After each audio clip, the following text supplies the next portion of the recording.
Okay, we're looking at the extension question from the partial fractions mini test. And there's a couple of ways we could do this. I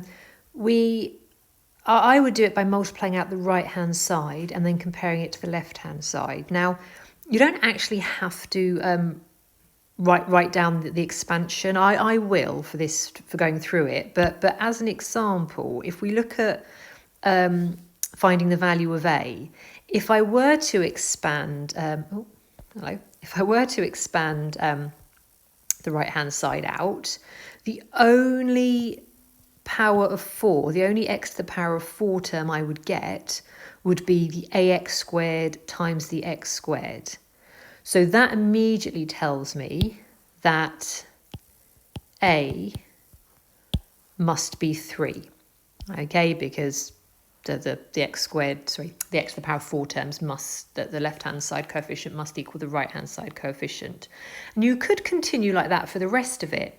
So you could do it where you don't actually write the full expansion out. You just consider, well, what would the x cubed term be, and what would the x squared term be, etc. Okay, and that's absolutely fine, and that would be a slightly quicker way of doing it. But just in case anyone's looking at this video because you're completely stuck on this question, let's actually, I'll do it a slightly more long-winded way. Okay, so what I'm looking at here is I'm going to expand those brackets. So I would have the ax squared times the x squared.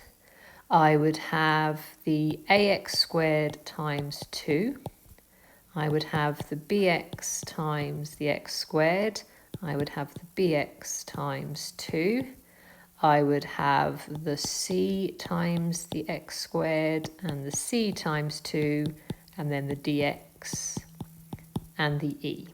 Okay, so, and then that, didn't notice how I changed colour there. Right, so, and then that would all equal 3x to the power of 4 minus 5x cubed plus 6x squared minus 12x, just about squeeze that in, plus 5. Okay. So we've already said that a must equal 3 because they are the only x to the power of 4 terms. And actually, I'm only getting one x cubed term on the right-hand side. So I can also quite easily say that b must equal minus 5. Okay, I've got 2 x squared terms, so I've got just those 2 x squared terms. So I could write them out. I could sort of factorize and clearly write the coefficient, but you probably don't need to do that to be able to see that 6 must equal 2a plus c, and we know that a is 3. So actually, turns out C is 0. It's always a bit off-putting when that happens, but just double check. There's no reason for C not to be 0. So as long as you sort of check back through your working, if you're happy with it, then crack on. Okay, so let's get a different highlighter colour. Okay, so now let's have a think about the x terms. So the only x terms are the 2bx and the dx. So 2b plus d must equal, let's keep it, I'll be consistent with the way around I'm writing it. So minus 12 must equal 2b plus d, and I know what b is. So minus 12 is minus 10 plus d. So if I add the minus 10 over, d is minus 2. Let's add that to our list. And then, sorry, I'm just going to rub that out so it doesn't look like that's part of the, oh, no, a bit vigorous there. Right, I'm just going to rub that out so it doesn't look like it's part of the previous line of working.